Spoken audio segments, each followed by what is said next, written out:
Halo anak-anak semua, ketemu lagi dengan saya Miss Vera dari SMP Tarakanita 2 Jakarta. Pada video kali ini kita akan belajar bagian contoh soal yang pertama. Seorang anak berdiri pada jarak 4 meter dari pohon. Tinggi anak tersebut 1,6 meter. Jika panjang bayangan anak 2 meter, berapakah tinggi pohon? Kita gambar dulu nih.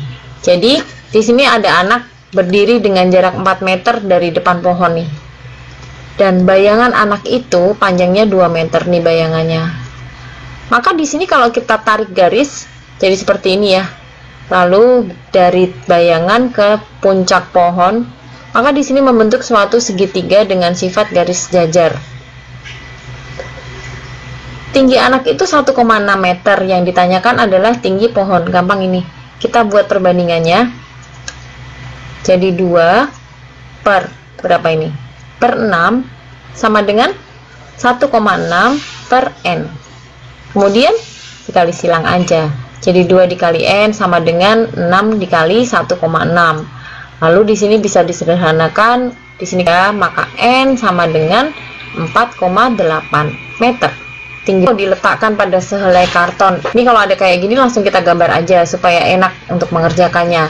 Jadi di sini ada karton ukurannya 50 cm dikali 40 cm. Nah, foto itu diletakkan pada karton ini dengan kondisi masih ada sisa lebar 4 cm dan selebar 7 cm sisanya. Jika foto dan karton sebangun, berapa lebar karton di bagian atas yang tidak foto ini? Dengan catatan foto dan karton ini sebangun. Perhatikan ya, dan sisi 4 cm ini saya tutup ya. Jadi di bagian sini sudah ada 4 cm, di bagian sebelah kanan itu ada 4 cm. Maka jika lebar seluruh karton itu adalah 40, di sini sudah diambil 4, sudah diambil 4. Artinya 40 ini diambil 8 cm. Jadi sisa yang ada di sini adalah 32 cm kan. Jadi lebar dari foto itu adalah 32 cm. Nah, untuk lebih kita pisah. Jadi karton itu tadi ukurannya 50 dan 40. Sedangkan foto lebar 32, fotonya kita nggak tahu. Ini yang akan kita cari pertama kali. Sama dengan 50 per N. Jadi lebar per lebar sama dengan panjang per panjang. Lalu kita kalikan silang. Di sini 40 N, 40 dikali N sama dengan 32 dikali 50. Lalu kita sederhanakan dulu nih. Sama-sama dibagi 8. Jadi di sini dapat 5, di sininya dapat 4. Maka 5N. Kemudian ini masih bisa disederhanakan ya. 5 dicoret dengan 50, maka sama dengan 40 cm.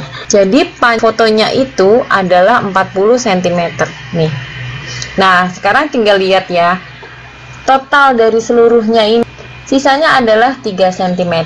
Jadi sisanya adalah 50 dikurangi 40 dikurangi 7 sama dengan 3 cm gitu. Nomor 3, untuk mengukur lebar sungai tanpa harus menyeberanginya, seorang kepala desa ini, dia ingin mengukur lebar sungai, tetapi dia nggak mau menyeberanginya. Lalu dia meletakkan 4 batu yang diberi nama A, B, C, dan D. Posisi susunan batunya seperti ini nih. Nah, bagaimana cara dia mengukur lebar sungai tanpa harus menyeberanginya? Ini bisa menggunakan sifat kesebangunan segitiga. Perhatikan ya, jika di sini saya beri huruf bantuan, ini ada huruf E. Lalu kalian lihat nih, di sini ada 2 segitiga. Ya. Kemudian segitiga ini akan saya putar seperti ini. Nah, posisi C dan E-nya itu ada di bawah. Ini adalah lebar sungainya. Ini ya, perhatikan, ini lebar sungainya. Maka, kalau dilihat, kedua segitiga ini sebenarnya sebangun. Kenapa? Yang pertama nih, lihat. Ini adalah sudut yang saling bertolak belakang. Kemudian sudut A dan sudut C adalah sudut siku-siku, dan sudut yang lainnya pasti sama karena dua sudut itu sudah sama. Maka jika ketiga sudut-sudut pada segitiga yang bersesuaian itu sama besar, artinya kedua segitiga itu sebangun. Nah, setelah itu kita bisa mencari perbandingannya nih. Perbandingannya 7 per 5, ini sama-sama sisi yang ini. 7 per 5 sama dengan 14 per lebar. Kemudian kita sederhanakan, ini boleh dikalikan silang dulu juga boleh. Jadi di sini 7 disederhanakan dengan 14, di sini kita dapatkan 2. Jadi 1 dikali lebar sama dengan 5 dikali 2. Dari sini kita sudah tahu ya, ternyata lebar sungai itu adalah 10 meter begitu. Ini adalah cara mengukur lebar sungai. Nah, selamat belajar ya. Salam Tarakanita.